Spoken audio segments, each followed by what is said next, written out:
उत्तर प्रदेश चुनाव में छठे फेज की वोटिंग हो चुकी है और सातवें फेज की जो वोटिंग है वो 7 मार्च को होनी है।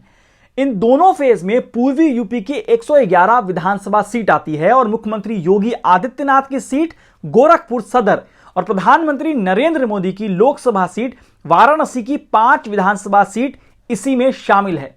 चुनाव से पहले यह माना जा रहा था कि पश्चिमी यूपी, रोहिलखंड और पूर्वांचल में बीजेपी को जो है वो अधिक कठिनाई का सामना करना पड़ सकता है। अवध, बुंदेलखंड और मध्य यूपी के दूसरे हिस्सों में बीजेपी बेहतर प्रदर्शन कर सकती है और अब तक चुनाव मोटे तौर पर इसी दिशा में आगे बढ़ा है। इसके अलावा ऐसा लगता है कि अखिलेश यादव के गठबंधन ने पहले, दूसरे और 5वें फेज में सबसे ज्यादा बीजेपी को नुकसान पहुंचाया है, जबकि बीजेपी तीसरे और चौथे फेज में इस नुकसान को कुछ कम करने में कामयाब रही है। तो अब सवाल है कि क्या समाजवादी पार्टी छठे और 7वें फेज में अपने ट्रेंड को जारी रख सकती है या बीजेपी अपनी पकड़ बनाए रखेगी? क्या समाजवादी पार्टी की बढ़त 2017 में बीजेपी को 325 सीट से नीचे लाने में सफल होगी? चलिए, तो इस वीडियो में हम इन 2 फेज के मतदान के 6 फैक्ट्स पर चर्चा करेंगे। पहला, पूर्वी यूपी में बीजेपी का मार्जिन कम। छठे और 7वें फेज में जिन 111 सीटों पर मतदान है उन पर 2017 में बीजेपी के लिए बढ़त का मार्जिन कम था। एनडीए ने यूपी की 403 सीटों में से 55% सीटों पर 10% से अधिक के वोट के अंतर के साथ जीत हासिल की। हालांकि पूर्वांचल के 19 जिलों में पिछले 2 फेज में हुए मतदान में एनडीए ने 10% से अधिक अंकों के अंतर से 44% सीटों पर जीत हासिल की। दूसरी ओर इन जिलों में 31% सीटें बीजेपी ने 10% से कम के अंतर से जीती थी, जबकि प्रदेश स्तर पर यह मार्जिन 26% था। इसका मतलब यह है कि बीजेपी इस क्षेत्र में बड़ी संख्या में सीटों को खो सकती है। जब मार्जिन कम होता है तो मामूली उतार चढ़ाव सभी परिणाम जो है वो बदल देते हैं।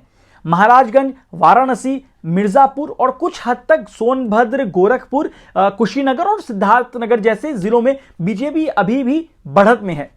दूसरी ओर अंबेडकर नगर, आजमगढ़, संत कबीर नगर, गाजीपुर, जौनपुर, मऊ और भदोही में समाजवादी पार्टी के नेतृत्व वाले गठबंधन को बढ़त मिल सकती है। चलिए दूसरे फैक्ट्स की बात करते हैं। दल बदल और बदलते गठबंधन।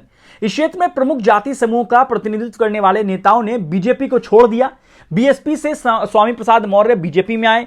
वे मौर्य कुशवाहा शाक्य समुदाय के नेता माने जाते हैं। अब वे बीजेपी को छोड़कर समाजवादी पार्टी में हैं। 2017 के चुनाव से बीजेपी की सहयोगी ओम प्रकाश राजभर की सुहेलदेव भारतीय समाज पार्टी भी अब समाजवादी पार्टी के नेतृत्व वाले गठबंधन का हिस्सा है। राजभर बीजेपी के गैर यादव ओबीसी वोटर को लुभाने में सहायक माने जा रहे हैं। 2017 के चुनाव से पहले बीएसपी से बीजेपी में शामिल हुए नौनिया जाति के एक और ओबीसी चेहरा दारा सिंह चौहान अब समाजवादी पार्टी के साथ है और मऊ जिले के घोसी से चुनाव लड़ रहे हैं। हालांकि निषाद पार्टी, जिसने 2017 में अलग से चुनाव लड़ा था और ज्ञानपुर सीट जीती थी, वो अब जो है वो बीजेपी के साथ है। एनडीए खेमे से एसपी को सिर्फ ओबीसी से फायदा नहीं हो रहा है, इसने बीएसपी के प्रमुख नेताओं को भी अपने साथ ले लिया है। चलिए इसका आपको एक उदाहरण दिखाते हैं। अंबेडकर नगर, वहां जो पूर्वांचल में एसपी के लिए सबसे अधिक फायदा देने वाले जिलों में से एक ये हो सकता है। पिछली बार बीएसपी ने यहां की 5 में से 3 सीटें जो है वो जीती थी। जिले के कई प्रमुख बीएसपी नेता लेकिन समाजवादी पार्टी में इस बार शामिल हो गए हैं। इसमें अकबरपुर के विधायक और बीएसपी के पूर्व ओबीसी चेहरे राम अचल राजभर और कटेहरी से विधायक लालजी वर्मा हैं। ये समाजवादी पार्टी में आ गए।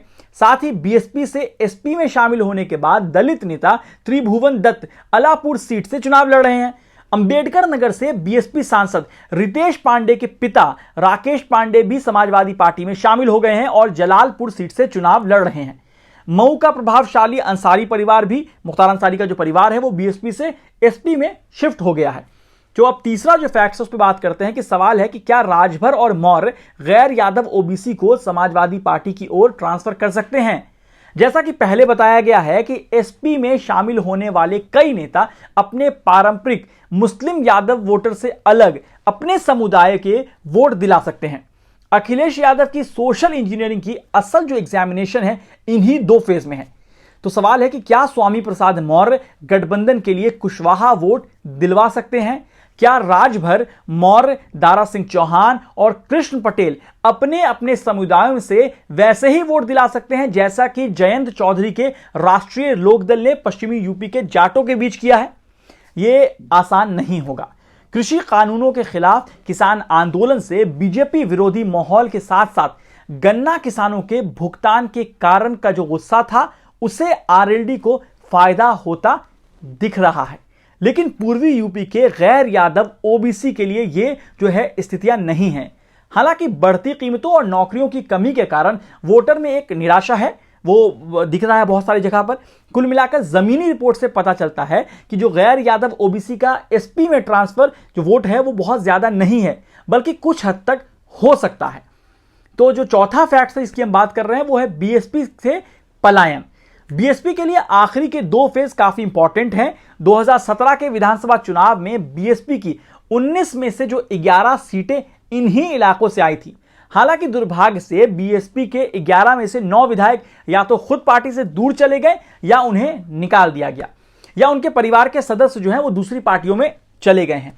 तो जो 5वां पॉइंट है वो है एआईएमआईएम और पीस पार्टी। एआईएमआईएम मतलब असदुद्दीन ओवैसी की पार्टी। कुछ समय के लिए ऐसा लग रहा था कि मुबारकपुर से बीएसपी विधायक शाह आलम उर्फ गुड्डू जमाली जो हैं वो समाजवादी पार्टी में शामिल हो जाएंगे, लेकिन बात नहीं बनी।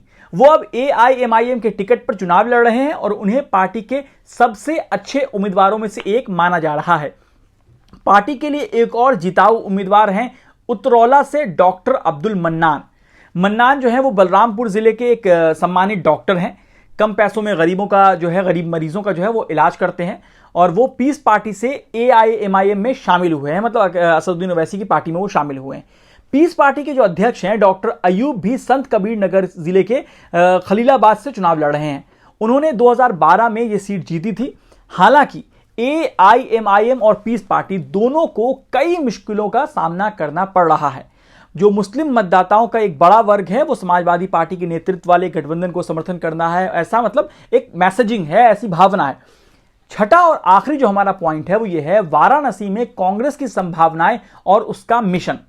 छठे और 7वें चरण में कांग्रेस के पास कुछ उम्मीदवार हैं जो फाइट करते दिख रहे हैं। उनमें अजय कुमार लल्लू जो प्रदेश अध्यक्ष थे कांग्रेस के, कुशीनगर जिले के तमकू हिरात से मौजूदा विधायक हैं। कुछ दूसरे उम्मीदवारों में रुद्रपुर से अखिलेश प्रताप सिंह, जौनपुर से नदीम जावेद, फरेंदा से वीरेंद्र चौधरी और टांडा से सैयद मिर्जाउद्दीन हैं। हालांकि कांग्रेस के लिए सबसे जो दिलचस्प है चुनाव प्रचार वो वाराणसी जिले में होता दिख रहा है। पार्टी जिस जिले में पीएम नरेंद्र मोदी की सीट पड़ती है वहां सेंध लगाना चाह रही है कांग्रेस पार्टी। प्रियंका गांधी वाड्रा इस जिले में खूब प्रचार कर रही हैं।